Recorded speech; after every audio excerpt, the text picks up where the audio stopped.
श्रीराम.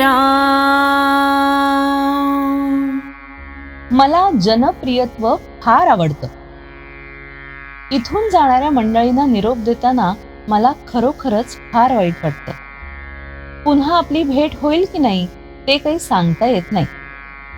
तुम्ही सगळ्यांनी एकमेकांशी अत्यंत प्रेमाने वागा. प्रेमानेच जग जिंकता येतं. तुम्ही माझ्यापासून जनप्रियत्व शिका. मला जनप्रियत्व फार आवडतं, कारण जो लोकांना आवडतो तोच भगवंताला आवडतो. जो निस्वार्थी असेल त्यालाच जनप्रियत्व येईल. जो भगवंताच्या इच्छेने वागेल त्यालाच जनप्रियत्व येईल. आपण आपल्यासाठी जे करतो ते सगळ्यांसाठी करणं हे भगवंताला आवडतं. आपण आपल्यापुरतं न पाहता सर्व ठिकाणी भगवंत आहे असं पाहावं. प्रत्येकाला आपण हवेसे वाटले पाहिजे. असं वाटण्यासाठी लोकांच्या मनासारखं वागलं पाहिजे किंवा त्यांना आवडेल तेच बोललं पाहिजे असं नाही. प्रेम करायला कशाचीही जरूरत लागत नाही. पैसा तर बिलकुल लागत नाही. हे मी माझ्या अनुभवावरून सांगतो. जगात कुणी कधी भोगली नसेल एवढी गरिबी मी भोगलीये. अशा गरिबीमध्ये राहून माझं अनुसंधान टिकलं तर तुम्हाला ते टिकवायला काय हरकत असावी. मी जर काही केलं असेल तर मी कधीही कुणाचंही अंतःकरण दुखवलं नाही. तेवढं तुम्ही सांभाळा. जो कोणी मला भेटला तो मी आपलाच मानला. मी नुसता खेळ मांडला आणि तो खेळलो. त्यामुळे त्याचं सुख दुःख मला कधीही बाधलं नाही. नाम घ्यायची इच्छा पूर्ण झाली नाही म्हणून मी पुन्हा जन्माला आलो.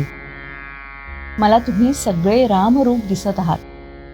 मला जे सांगायचं असेल ते मारुतीरायाला सांगावं म्हणजे मला कळतं. माझा मनुष्य कुठेही असला तरी तो माझ्याकडेच येणार. मला दुश्चित्तपणा अगदी आवडत नाही.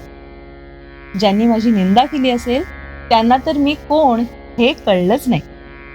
पण ज्यांनी माझी स्तुती केली त्यांना मी कोण हे त्याहूनही कळलं नाही. प्रत्येकाला वाटतं की आपल्याला लोकांनी चांगलं म्हणावं. मी मात्र वागायचा तसा वागेन. हे कसं शक्य? नाम घेतल्याने आपले सर्व अवगुण आपल्यालाच कळून येतील याबद्दल खात्री बाळगा आणि अंतःकरणपूर्व नाम घ्या. एक भगवंताचे नाम घट्ट धरावे. त्यामध्ये अति उत्कटता ठेवून एकतानता करावी आणि स्वतःला पूर्ण विसरून जावे. मी नाम घेतो हे देखील विसरून जावे. हाच खरा परमार्थ. नामामध्ये एकतानता होण्यासाठी भगवंताच्या साक्षीत्वाने वागा. हवे नको पण टाकून द्या. राम करता ही भावना ठेवा.